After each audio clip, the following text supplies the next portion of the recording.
I'm going to tell you there is no good answer to this question. I wish there was a good answer to this question, but there is no good answer to this question because it's part art and part science, okay? Part art and part science. So, and it kind of relates to what I was saying earlier about marketing and advertising and things like that. So,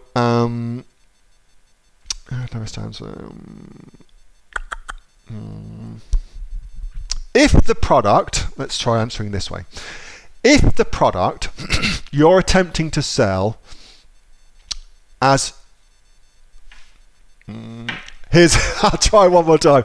So the thing that you're attempting to sell as a seller, you want to make that product as specific and perfect for your customer as possible. So the more time you spend making your product be the perfect solution to a group of people's problem, the better.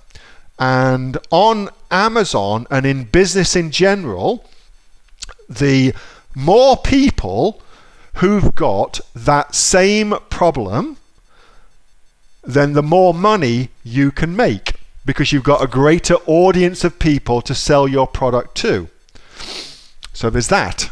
So it's part art and part science, figuring out what somebody's problems are, unique problems are, that you're going to address with this product, and then working out if sufficiently large numbers of people have got a similar problem that your product can solve. Because if you can get those things right, then you can make a lot of money. And the more people who have that exact problem that your product, your unique product, solves, the more sales, of course, you can make. And that just makes sense when you think about it. But it's a different way of thinking about what we do as sellers of products, not just on Amazon, but wherever it may be. So let's take an example of that and see if we can work it out. And then I'll bring it back and promise I will actually do my best to answer the question too. So let's suppose that our market is mums with newborn babies, for instance. So your first thing to do is to work out a really big problem that mums with newborn babies have got that they will spend money to get fixed for them. That's important because not all problems that people have they'll spend money to fix, okay? So that's important. And the way that you find that out is typically by being your own customer. So I would not sell in the baby niche because I've, to the best of my knowledge, never had any babies. My lovely, lovely wife, however, has had 2 of mine, and she'd be a much better person to sell in that market because she's got a unique understanding of the marketplace and the problems that that marketplace has. And it's the same with many, many things. So oftentimes, it's best to sell things that you are uniquely interested in. This is why when people say to me, I just want to sell what makes money, I know they're going to fail. I know. Chances are they're going to fail because they don't understand who they're selling to.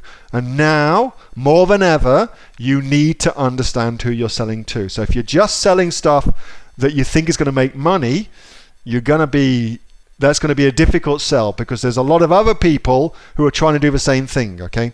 And now, more than ever, you need to be much, much better at marketing and understanding who you're selling to. So, you've got this product, you've got this group of people, mums with newborn babies. You find out through talking to them what a problem is they have, and then you ask them how they would like that problem to be solved, and you come up with this really, really unique way of solving this problem for these people. So if you've just decided that you're going to sell baby rattles, for instance, because you checked on merchant words and there was a lot of search volume for it. Well, that's one way you can do that to understand the needs of a marketplace.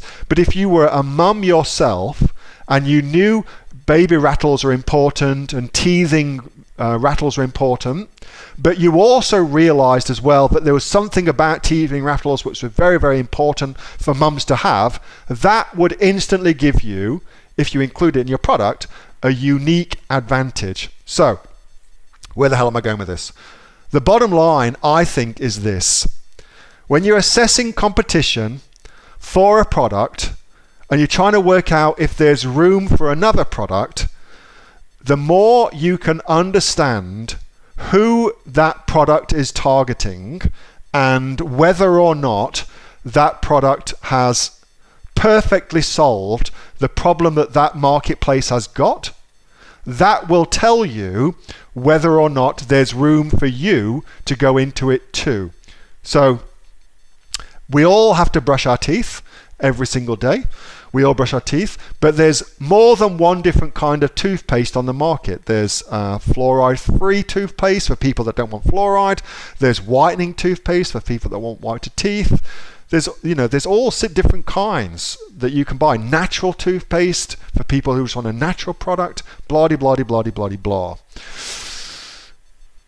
It's by understanding who your market is that you can launch a new product into it in that way. So the greater understanding you have, the more able you are to compete, because ultimately by understanding your marketplace, you destroy all competition and you carve out your own niche for yourself. Hey, thanks so much for watching that video, and I hope that you got some massive value from it. Before you go, do you live in Australia? If you do, this is for you. Would you like to learn how to sell things on Amazon here in Australia? Would you like to know what sells really, really well and what sells for the maximum amount of profit? Would you like to know where you can source those products from, whether that be in China or here in Australia, and how to source them so you pay bottom dollar and get maximum value for what you're doing? If you do, please subscribe to my channel and like this video, and you'll learn that and much more. It's the exact same information that people like Jeff from New South Wales have used to make $45,000 a month on Amazon, that Sue, who's from the sunny coast, has used to purchase herself a brand spankly BMW every single year as a result of her e-commerce business, and the lovely Kate from Bowral in New South Wales has used to make $32,000 a year on, a month, not a year, a month on Amazon, and indeed Anthony, who makes $15,000 a month on Amazon, selling, as he puts it, odds and sods. If you'd like to learn the exact same information that they use to maximize their profits for their Amazon businesses, subscribe to this video, like my channel, post below if you want me to teach you something. Okay, I'm out of here. Speak to you soon. Bye. Subscribe. Do it now.